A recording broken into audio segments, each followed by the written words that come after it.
9 mai 2018, Donald Trump signe le décret de retrait des États-Unis de l'accord de Vienne. Un accord conclu 3 ans plus tôt sous la présidence de Barack Obama au terme de très longues négociations, mais que l'actuel hôte de la Maison-Blanche a toujours jugé trop laxiste. Nous venons de mettre fin à un très mauvais accord qui n'aurait jamais dû être signé.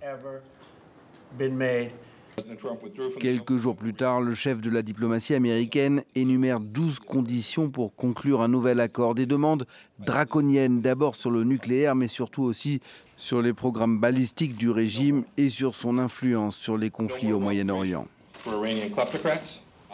Parallèlement, Washington rétablit progressivement des sanctions économiques de plus en plus dures, notamment contre le secteur pétrolier et financier. Des sanctions qui poussent la plupart des entreprises européennes qui s'étaient installées en Iran depuis 2015 à quitter le pays. C'est le cas de Total, d'Airbus ou encore de PSA. De son côté, l'Iran demande aux Européens et aux Russes de sauver l'accord et menace de reprendre l'enrichissement d'uranium.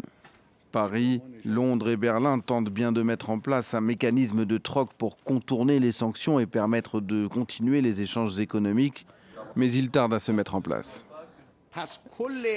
Résultat, le 8 mai dernier, le président iranien annonce sa volonté de ne plus respecter certains engagements de l'accord de Vienne. 2 mois plus tard, il affirme avoir commencé à enrichir de l'uranium à un degré supérieur à la limite imposée depuis 2015. Le message est clair, l'Iran ne veut pas une guerre, mais il ne se soumettra pas pour autant aux intimidations de l'Occident. L'Union européenne n'accepte pas cette pression. Bruxelles appelle Téhéran à cesser toutes ses activités d'enrichissement immédiatement, alors que la tension monte également sur le plan militaire dans la région.